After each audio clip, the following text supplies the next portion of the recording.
साथियों, कर्ज के दलदल में धंसा एक व्यक्ति जिसे अपना जीवन बोझ लगने लगता है, चाहे किन्हीं विषम परिस्थिति और आर्थिक हालातों के चलते वो लोन डिफॉल्ट का शिकार हुआ हो, लेकिन वह मन ही मन खुद को एक आरोपी अपराधी मानने लगता है। और इसी सोच के अंदर रिकवरी एजेंट की बदसलूकियों, कानूनी कार्रवाइयों, इल्लीगल फोन कॉल से कई लोग प्रताड़ित होकर अपने जीवन को खत्म कर देते हैं। देश के तमाम साथी जो किन्हीं विषम परिस्थिति और आर्थिक हालातों से लोन डिफॉल्ट के शिकार हैं, हम सिर्फ उन्हें एक संदेश देना चाहते हैं कि जीवन को समाप्त कर देना कोई आधार नहीं है, घुट घुट कर मरना कोई रास्ता नहीं है। यदि आप मल्टीपल लोन डिफॉल्ट के दलदल में धंस चुके हैं तो एक लीगल एक्सपर्ट की राय, उसकी सलाह आपको इस दलदल से बाहर निकालेगी। अगर हम पिछले एक साल की बात करें तो 8000 लोन सेटलमेंट का हमारा एक्सपीरियंस ये कहता है कि किन्हीं भी विषम परिस्थिति में यदि आपका लोन डिफॉल्ट हो जाए तो घबराने की आवश्यकता नहीं है। केवल आप अपने लिए कुछ बचाव करके रख लीजिए, जिसमें प्रायर नोटिस से लेकर आर्बिट्रेशन के अंतिम रिप्लाई तक की चीजें सम्मिलित है। और इन तमाम चीजों की जानकारी हमारे चैनल पर दे रखी है। तो साथियों, कितने भी बुरे हालात क्यों ना हो, कितने भी गहरे संकट में आप क्यों ना फंसे हो, सिर्फ एक चीज ध्यान रखें कि एक लीगल एक्सपर्ट आपके जीवन में इन सारे तनावों को दूर कर सकता है। आज सीधी बात, नो बकवास पार्ट 8 के अंदर हम चर्चा करने वाले हैं लोन डिफॉल्ट से जुड़े एक महत्वपूर्ण सब्जेक्ट पर, जिसे कि इल्लीगल फंडिंग कहा जाता है। यदि आप सोशल मीडिया पे सर्च करेंगे लोन डिफॉल्ट से संबंधित इल्लीगल फंडिंग, तो वहां इल्लीगल रिकवरी का सब्जेक्ट मिलेगा, लेकिन इल्लीगल फंडिंग के बारे में आज तक किसी ने अपने चैनल पर कोई वीडियो पोस्ट नहीं किया है। सबसे पहली बात यह आती है कि इल्लीगल फंडिंग होती क्या है। किन्हीं विषम परिस्थिति और आर्थिक हालातों से यदि आपका लोन डिफॉल्ट हो गया और डिफॉल्ट हुआ लोन जब एनपीए की तरफ अग्रसर हो रहा है, यानी कि लोन आपका एनपीए होने वाला है, तो रिकवरी एजेंट या थर्ड पार्टी रिकवरी एजेंट पूरा प्रयास करती है कि किसी तरह वो आपसे केवल एक ईएमआई वसूल कर पाए।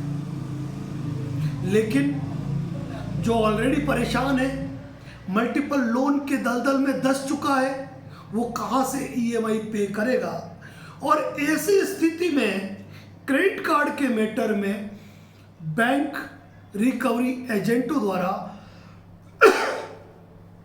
कार्ड रोटेशन तक की सलाह दी जाती है, जिस बारे में हमने सदैव लोन डिफॉल्टर साथियों को ना कहा है।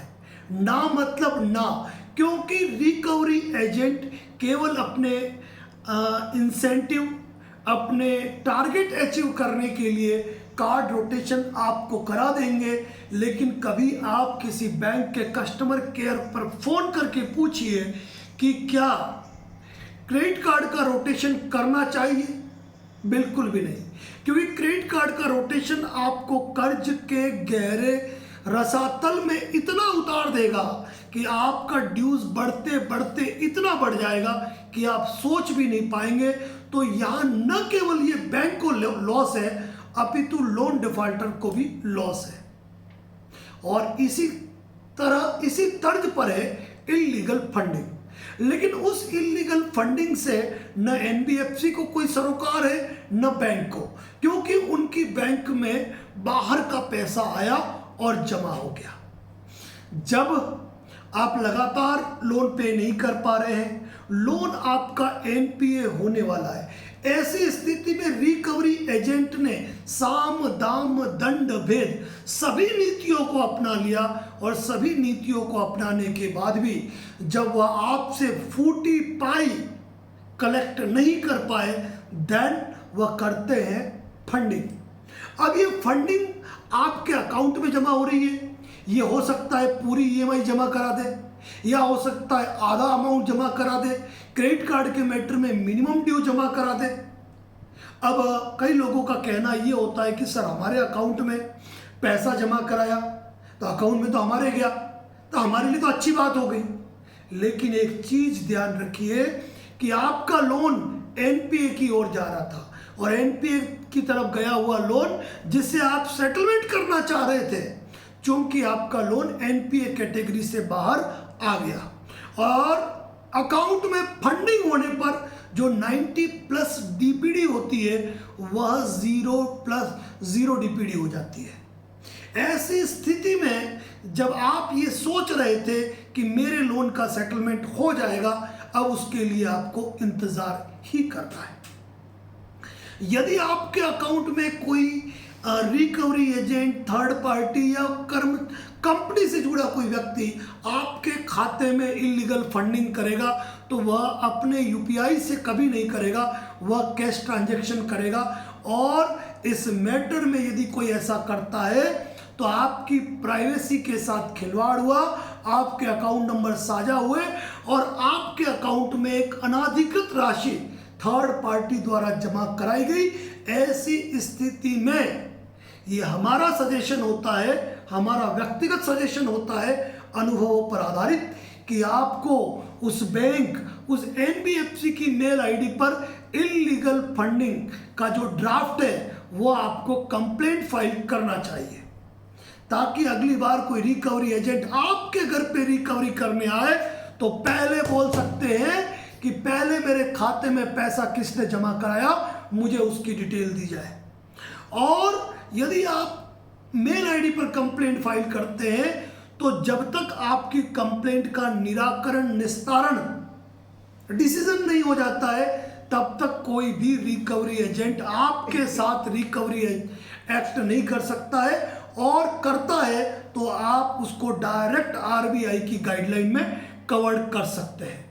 30 दिन के अंदर यदि बैंक या एनबीएफसी आपकी मेल पर प्रॉपर उत्तर नहीं देती है, तब आपको आरबीआई को इसकी कंप्लेंट फाइल करनी चाहिए। और जनरली ये देखा जाता है कि आपके कंप्लेंट फाइल करने के बाद भी दूसरी बार, तीसरी बार भी आपके अकाउंट में इलीगल फंडिंग होती है।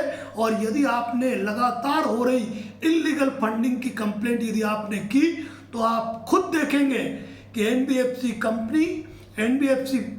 कंपनियां और बैंक सेटलमेंट के लिए आपको खुद रिक्वेस्ट करती नजर आएगी, क्योंकि उनको मालूम पड़ गया कि मामला आरबीआई लोकपाल पे गया है, इससे पहले कोई पेनल्टी लगे, हमें हमारे रिकवरी एजेंट का टर्मिनेशन करना पड़े, उससे पहले मामला निपटा लो। तो ये ध्यान रखें अपने टारगेट और इंसेंटिव के लिए थर्ड पार्टी रिकवरी एजेंट और रिकवरी एजेंट की नौकरी बनी रहे, उनका कॉन्ट्रैक्ट बना रहे और लोन अकाउंट जो है एनपीए कैटेगरी से बाहर रहे। इन्हीं तमाम चीज़ों के अंदर को देखते हुए यह फंडिंग होती है, लेकिन यह फंडिंग इलीगल फंडिंग की डेफिनेशन में आती है। और आप कभी भी ये पता नहीं लगा सकते हो ये पैसा किसने जमा कराया। जब आपके अकाउंट से ईसीएस कटेगा तो क्लियर शो होगा, लेकिन जब ये जमा कराएंगे तो आपको कैश या अदर सोर्सेस के अंदर ही आपको एंट्री देखने मिलेगी। तो साथियों, सीधी बात, नो बकवास में बहुत ही इंपॉर्टेंट बात, यदि आपके अकाउंट में इलीगल फंडिंग हुई है देन आपको कंपनी की मेल आईडी पे कंप्लेंट फाइल करनी है और रिकवरी एजेंट को आड़े हाथ लेना है कि पहले मुझे उस व्यक्ति का नाम बताया जाए जिसने इलीगल फंडिंग की, और जब तक मेरी कंप्लेंट स्टैंड है उस पर कोई डिसीजन नहीं हो जाता, आप कोई रिकवरी का एक्ट नहीं कर सकते। सीधी बात, नो बकवास के स्पेशल पार्ट देखने के लिए advocate Narendra Joshi YouTube channel और फेसबुक पेज को फॉलो जरूर करें। धन्यवाद। जय हिंद, जय भारत, जय मेवाड़। बहुत जल्द एक नई चीज लेके आने वाला हूं, 30 दिन में सेटलमेंट कैसे करें ऐसा फार्मूला। Thank you.